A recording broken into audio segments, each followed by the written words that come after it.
Ռադիո Շանթ Սիրելի ռադիոընկերներ, Շանթ ռադիոկայանի ուղիղ եթերում իր աշխատանքը երեկոյան ծրագիրը շարունակում է եւ այսօր տեղեկացնեմ, որ մեր տաղավարում ունեմ հյուր, խոսելու ենք շատ հետաքրքիր եւ մեր քաղաքի համար կարեւոր միջոցառումների մասին։ Այս տարի Ավետիք Իսահակյանի 150-ամյակին նվիրված բազմազան եւ հետաքրքիր միջոցառումներ են անցկացվում եւ մեր քաղաքում եւ ընդհանրապես Հայաստանում հոբելյանական տարի է եւ միջոցառումների մասին ես այսօր կզրուցեմ Ավետիք Իսահակյանի հուշատուն թանգարանի գիտաշխատող Լիլիթ Ավետիսյանի հետ։ Ողջունում եմ ձեզ։ Բարև ձեզ։ Ինչպես իմ խոսքի սկզբում ասացի, մեր քաղաքի առաջին հերթին գյումրեցիների համար եւ ոչ միայն այս տարի նաեւ հիշարժան է Ավետիք Իսահակյանի 150-ամյակով միջոցառումներով եւ վերջին օրերին եւս բավական ակտիվ եւ հետաքրքիր միջոցառումներ էին կազմակերպվել։ Կարծում եմ մեր համակարգացիները եւս, եթե ոչ մասնակցել են, ապա հաստատ իմաց են եղել, տեղեկացել են եւ քանի որ քաղաքի տարբեր հատվածներում էր նաեւ այն անցկացվում, մի փոքր խոսենք հենց այդ միջոցառումների մասին եւ հոբելյանական տարվա այս ընթացքից։ Իսկապես հոբելյանական էր, նախ առաջին նշեմ, որ ոչ միայն Վարպետի 150-ամյակն էր, Գյումրիում գործող թանգարանի 50-ամյակն էր։ Թանգարանի համար հիմնադրման 50-ամյակը, այո, թանգարանի համար առավել հոբելյանական էր, բացվել է 1975 թվականին Վարպետի 100-ամյակի առիթով եւ այդպես արդեն 50 տարի գործում է։ Ամբողջ դպրոցները ներառված էին միջոցառումներում, իդեպ տարբեր միջոցառումներ են ունեցել գիտական կրթական թանգարաններում։ Եվ իհարկե հենց բուն ծննդյան օրը հոկտեմբերի 30-ին էլի մեծ շուկով նշել ենք ծնունդը, այսպես ասած Վարպետին հրավիրել ենք իր տուն արդեն հոկտեմբերի այսպես հոլոգրաֆիկ կերպարն ունենք նրա եւ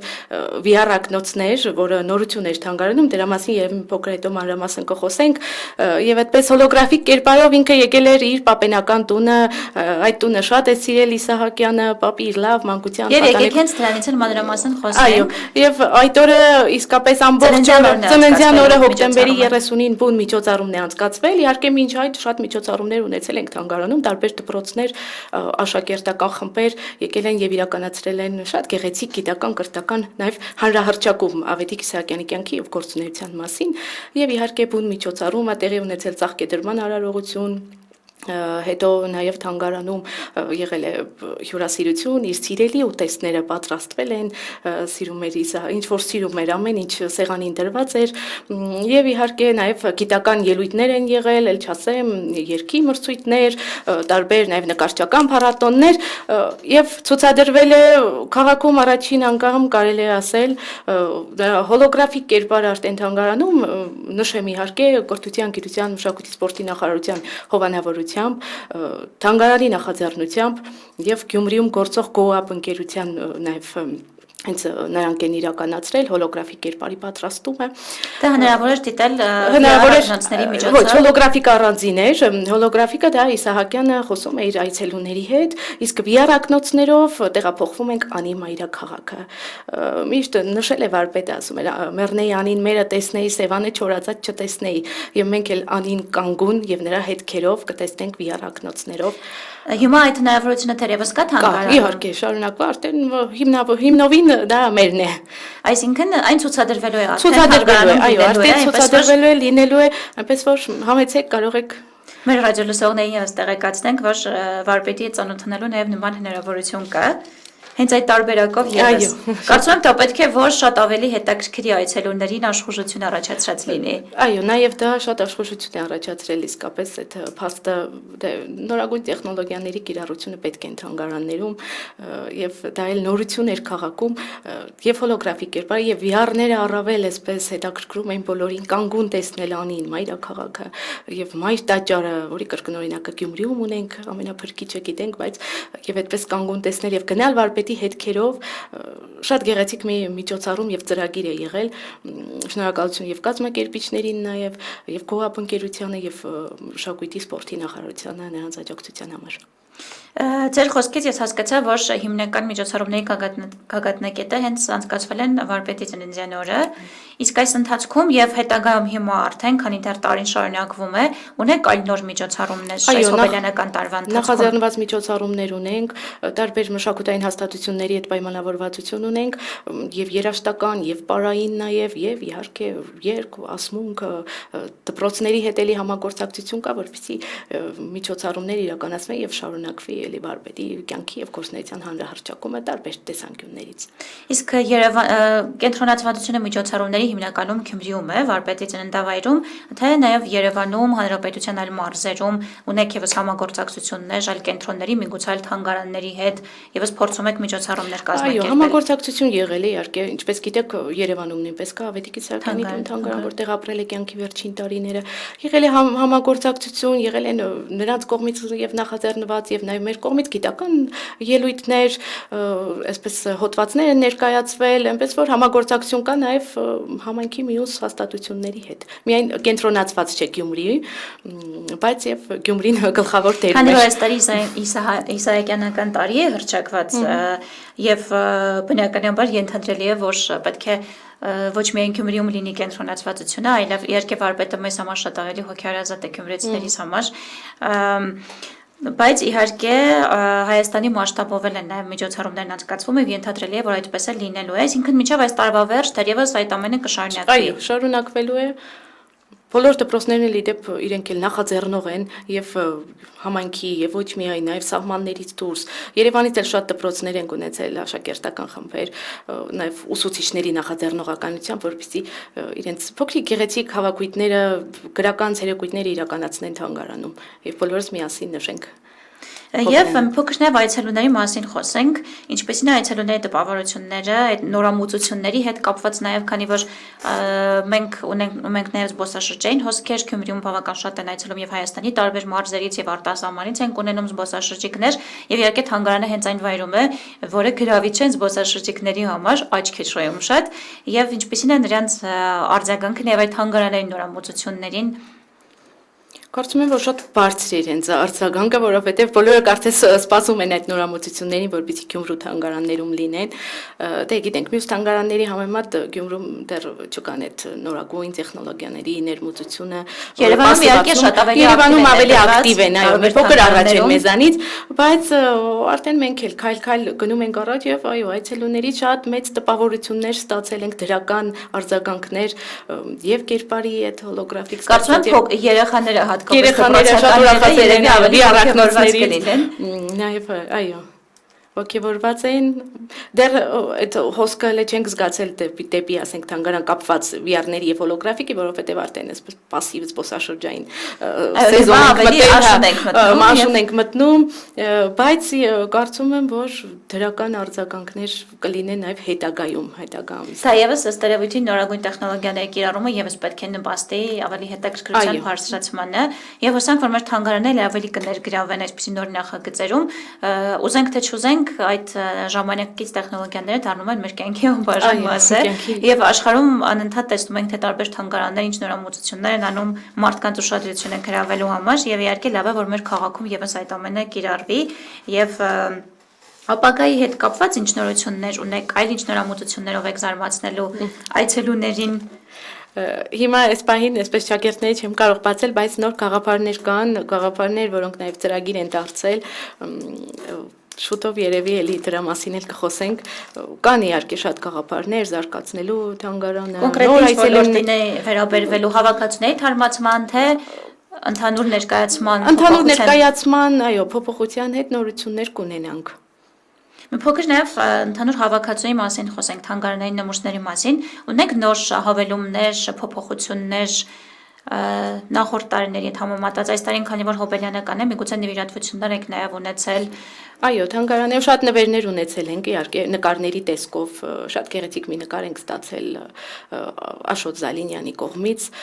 նվիրել է բրիանտե հատիկներով պատրաստված Իսահակյանի լուսանկարը շատ գեղեցիկ է արված, նվիրել է թանգարանին։ Ընթացքում է շատ նվիրներ, հիմնականում այսպես նկարների տեսքով ենք ստացել եւ համալրել է մեր ֆոնդը նաեւ այդ նկարները։ Իսկ հետաքրքիր է թե տարիների փորձը ինչ է ցույց տալիս մարդկանց թանգարանում ամենաշատը ինչն է հետաքրքրում եւ գրավում ամենահետաքրքիր անկյունը որն է մարդկանց համար Իսահակյանի թանգարանում։ Քանի որ մեր թանգարանը բաղկացած է եւ կենցաղային եւ գրական հատվածից, դա առավելություն է տալիս իրականում թանգարանին,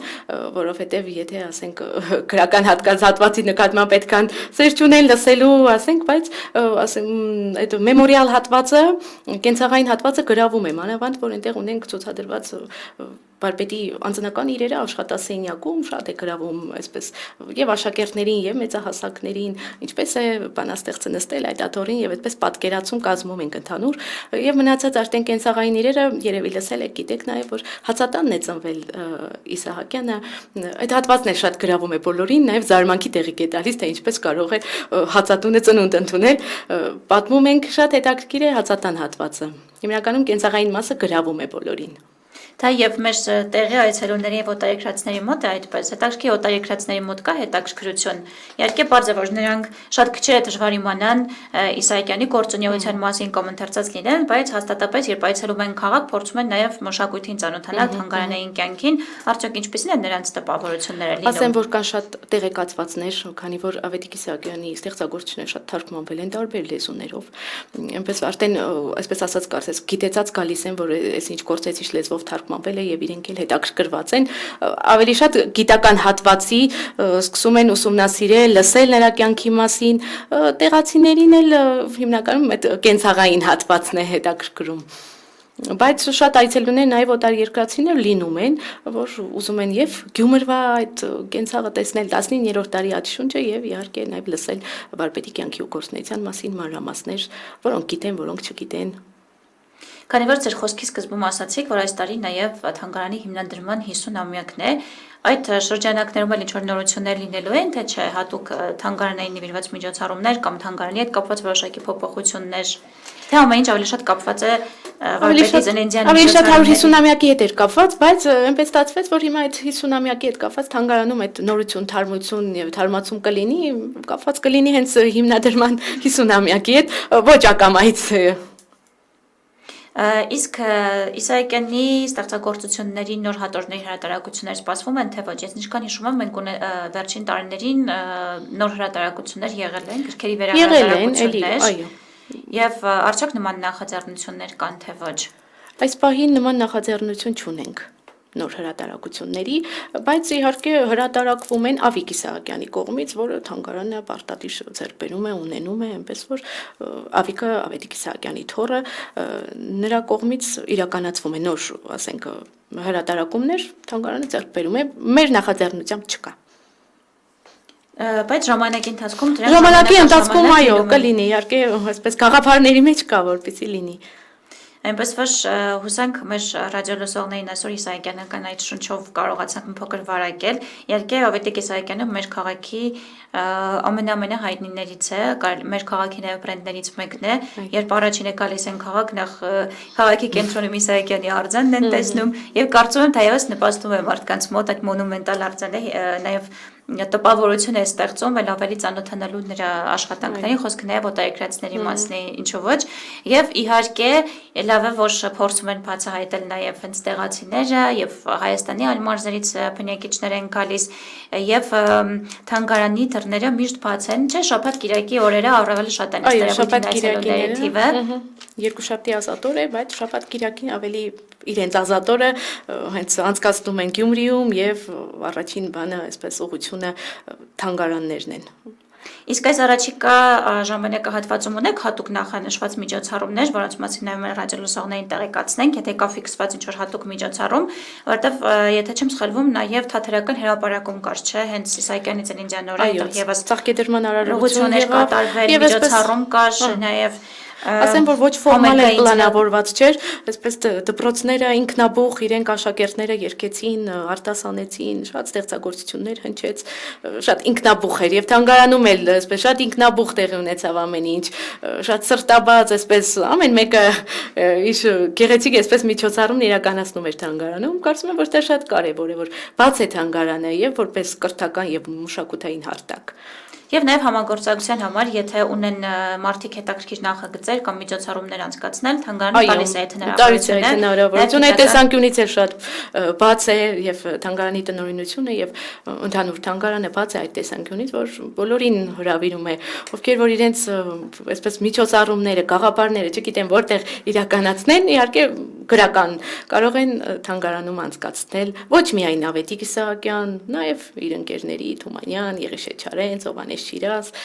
շատերի անունը կարելի է իհարկե այստեղ թվարկել։ Այնպես որ սիրելի ռադիոլսողներ ակտիվորեն մասնակցեք Իսահակյանի 150-ամյակին նվիրված միջոցառումներին։ Ես էլ ձեզ շնորհակալ եմ հետաքրքիր զրույցի համար եւ իհարկե հուսով մենք կրկին հանդիպելու առիթներ կունենանք եւ կքննարկենք թանգարանի նոր նախագծերը։ Եվ սիրելի ռադիոլսողներ հիշեցնեմ, որ ես զրուցում էի Ավետիք Իսահակյանի հուշատուն թանգարանի գիտաշխատող Լիլիթ Ավետիսյանի հետ, դուք էլ շարունակեք հետևել Շանթ ռադիոկայանի ուղիղ եթերին։